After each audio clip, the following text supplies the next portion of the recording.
नेताजी देश के सामने आने वाली चुनौतियों को भली-भांति समझते थे, उनके प्रति सबको आगाह करते थे। उन्होंने कहा था कि अगर हमें भारत को महान बनाना है तो पॉलिटिकल डेमोक्रेसी, डेमोक्रेटिक सोसाइटी की नींव पर सशक्त होनी चाहिए।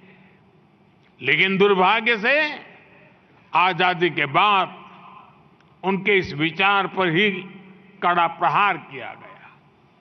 आजादी के बाद परिवारवाद, भाई भतीजावाद जैसी अनेक बुराइयां भारत के लोकतंत्र पर हावी होती रही।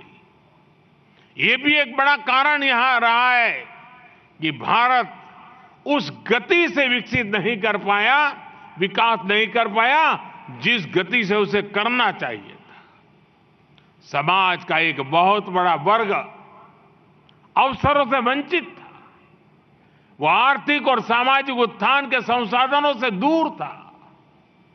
राजनीतिक और आर्थिक फैसलों पर, नीति निर्माण पर गिने चुने परिवारों का ही कब्जा रहा। इस स्थिति का सबसे अधिक नुकसान अगर किसी को हुआ तो वो देश की युवा शक्ति और देश की नारी शक्ति को हुआ।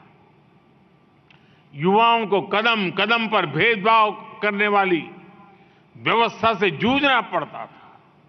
महिलाओं को अपनी छोटी छोटी जरूरतों के लिए भी लंबा इंतजार करना पड़ता था। कोई भी देश ऐसी परिस्थितियों के साथ विकास नहीं कर सकता था और यही भारत के भी साथ हुआ।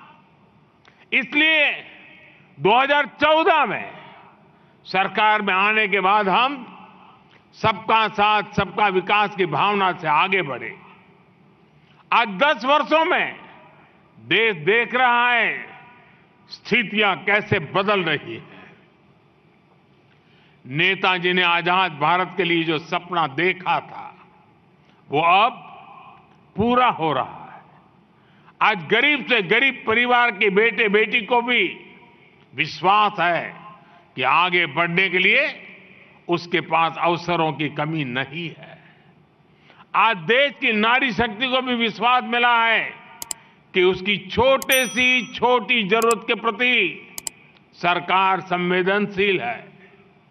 बरसों के इंतजार के बाद नारी शक्ति वंदन अधिनियम भी बन चुका है।